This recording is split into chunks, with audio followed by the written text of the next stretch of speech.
Okay, we're going to take a look at the unit circle. So just to review, the left-hand rule or trick is that you have your fingers representing the first quadrant. So this would be your first quadrant. This is 0, 30, 45, 60, and 90. These are the ones that are located on the unit circle. So if I put down my 30-degree finger, I get root 3. So the fingers represent what's on top of the fraction. And then everything is always over 2. So it's root 3 over 2. And then root 1, but the square root of 1 is just 1 over 2. So root 3 over 2, 1/2. If I put down my 45-degree finger, I get root 2 over 2 and root 2 over 2. If I put down my 60-degree finger, I get 1/2 root 3 over 2. And that gives you your reference angles for the unit circle, or the points from the reference angles for the unit circle. You need to remember that pi thirds goes with 60 degrees, and pi 6 goes with 30 degrees, and pi fourths goes with 45 degrees. Okay? So these are the radians, these are the degrees they match up with. So the first thing that I like to do is I like to figure out which quadrant it's located in, match it to the reference angle, and then locate what point goes with that, and then figure out my signs using which quadrant it's located in. You also need to remember that sine is the y value, cosine is the x value, and tangent is y over x. And then for the reciprocals, you need to remember that the cosecant goes with the sine, so I flip sine, or you flip the y. The secant goes with cosine, so you flip cosine, or you flip the x value, and then cotangent is x over y. Those are the things that I'm expecting you to know in order to do the unit circle. Okay? So if we look at doing the unit circle here, this is something that your test will look like for the timed test. So if we take a look at doing this, we've got the tangent of 45. 45 is in the first quadrant. I put my 45-degree finger down. I've got root 2 over 2, root 2 over 2. The tangent is the y over the x. So I get root 2 over root 2, which just simplifies to 1. I'm in the first quadrant, so it's positive. The tangent to 150, 150 is in the second quadrant. It's 30 degrees, so I put down my 30-degree finger. I get root 3 over 2, 1/2.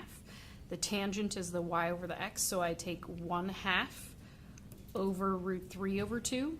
But for the tangent, you can really just take the top of the y over the top of the x. So I've got 1 over root 3, because I don't need these. They will cancel out when you flip and multiply.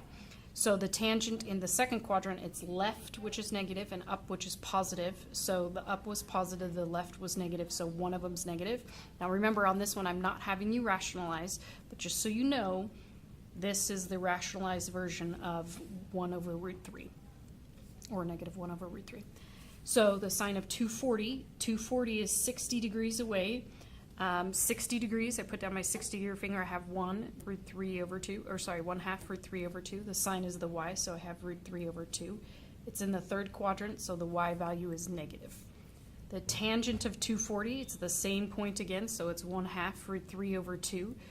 The tangent's the top of the y over the top of the x, so I just take what my fingers have up, so root 3 over 1, which is just root 3. The tangent and the third quadrant both are negative, so I have negative divided by negative, which is positive. The tangent of 270 is straight down, so I just pretend this is on the axis, because it really is. And then I do 0, -1. The tangent is -1 over 0. Remember, if 0 is on the bottom, it's undefined. The tangent of 0, I go right 1 and up nothing, so I have 1, 0. Then the tangent is 0 over 1, which is 0.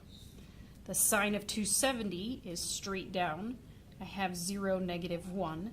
The sine is the y value, so it's -1. 3 pi fourths is here. 3 pi fourths goes with 45 degrees. 45 degrees is root 2 over 2, root 2 over 2. I need the sine, which is the y value. It's positive because I'm in the second quadrant. 7 pi 6 is 1 1/6, so it's in the third quadrant. Pi 6 goes with 30 degrees. 30 degrees is root 3 over 2, 1/2. I want the cosine, which is the x value, so it's root 3 over 2. then it's in the the third quadrant, so it's negative. The tangent of 11 pi 6. 11 pi 6 is almost 2 pi. It's pi 6 away, which is 30 degrees. 30 degrees, root 3 over 2, 1/2. I take the top of the y over the top of the x, so I have 1 over root 3. One of them is negative because I went positive, negative, so the whole thing is negative. The sign of 0 is here, so it's right 1 and up nothing. The sign is the y value, which is 0.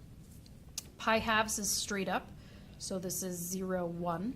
The tangent's the y over the x, so I get undefined.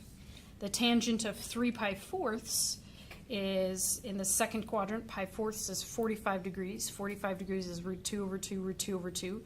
I'm finding the tangent, so I do the top of the y over the top of the x. So I take root 2 over root 2, which is just 1. It's left, which is negative, up, which is positive. So I have a negative and a positive, and so it's negative. 2 pi thirds is 60 degrees. It's in the second quadrant because it's almost 1. 60 degrees is 1/2 root 3 over 2. So the tangent's the top of the y over the top of the x, which is just root 3. I'm in the second quadrant, so it's left and up. So negative, positive. So the whole thing is negative. The 240 is in the, now this is where we switch to reciprocals. So notice on the test that all of these beforehand have been sine, cosine, and tangent. Notice from here on, except for the last two, you have the reciprocals. So this is the part where this comes into play, where you have to remember that cosecant goes with sine, secant goes with cosine, and cotangent and tangent go with each other as well. So 240 is in the third quadrant. It's 60 degrees. I take 60 degrees, and it's 1/2 root 3 over 2. Cosecant goes with sine, so I flip the y. So I'm saying root 3 over 2, but instead of writing it normally, I just write it upside down. And remember, I'm not having you rationalize, just so you're aware, 2 root 3 over 3 is the rationalized version of that. Since I'm in the third quadrant, I went down, which is the y value, so I have negative. So then 150 is in the second quadrant. It's 30 degrees away. 30 degrees is root 3 over 2, 1/2. The secant goes with cosine. The cosine is the x value, so it's root 3 over 2. Once again, I write it upside down. 150 is in the second quadrant, so it's left and then up, so it's negative. The cotangent of 60, put down my 60-degree finger, it's 1/2 root 3 over 2. The cotangent is x over y, so I do 1 over root 3. 60 is in the first quadrant, so both are positive, so it's positive overall. The secant of 60, I have 1/2 root 3 over 2. The secant goes with the cosine. The cosine is the x value, so I have 1/2. You can write this one upside down. I just was going fast in my head. So 1/2 just gives you 2. You are also welcome to box it like that, so I know that you understand that 2 over 1 is just 2. The x in the first quadrant is positive, so it's positive. The cosecant of 180 is here, so this is negative 1, 0. So I take the y value, which is 0, and I flip 0. Anytime you're flipping 0, it turns into undefined. The secant of 120 is 60 degrees. 60 degrees is 1/2 root 3 over 2. So the secant's the x value, so I have 1/2 flipped, which is 2.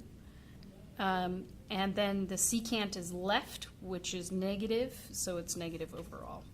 315 is in the fourth quadrant. It's 45 degrees away. 45 is root 2 over 2, root 2 over 2.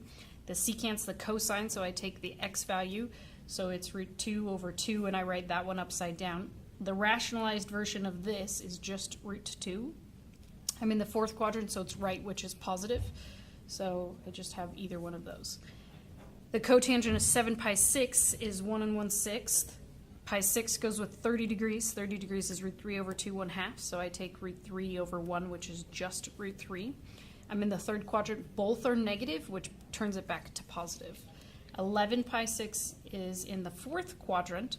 So I have not pi thirds. 30 degrees is your reference angle. So I put down my 30-degree finger, I get root 3 over 2 1/2. We're finding the cotangent, so I take the x over the y. So I get root 3 over 1, which is just root 3. The x is positive, however the y is negative. Just kidding, it's cotangent. So then overall it's negative. The secant of pi 6 is 30 degrees. 30 degrees is root 3 over 2 1/2. The secant's the x value, so I take root 3 over 2. And it's in the first quadrant, which is positive. The cotangent of 4 pi thirds is 1 1/3. Pi thirds is 60 degrees. I have 1/2 root 3 over 2. The cotangent is x over y, so I have 1 over root 3. In the third quadrant, both are negative, so that turns it to positive, so that stays the same. 2 pi thirds is in the second quadrant. Pi thirds is 60 degrees. We have the cotangent again, so x over y, so I have 1 over root 3. I'm in the second quadrant, so 1's negative, 1's positive, so overall it's negative. 5 pi fourths is 1 1/4. That's pi fourths, which is 45 degrees, so I get root 2 over 2, root 2 over 2. So the cosecant's the reciprocal of the y, so I get root 2 over 2. I'm in the third quadrant, so the y value is down. The cosecant of 7 pi 6 is 1 1/6. The pi 6 is 30 degrees. 30 degrees is root 3 over 2 1/2. I take the y value, which is 1/2. Write it upside down, which is 2. So then the cosecant is down, which is negative for the y value. Pi halves is straight up. I have 0, 1. The secant's the x value flipped. If I flip 0, it's undefined. Then the cosecant of 60 is in the first quadrant. 60 degrees is 1/2 for 3 over 2, so I take the x, take the x value, which is 1/2.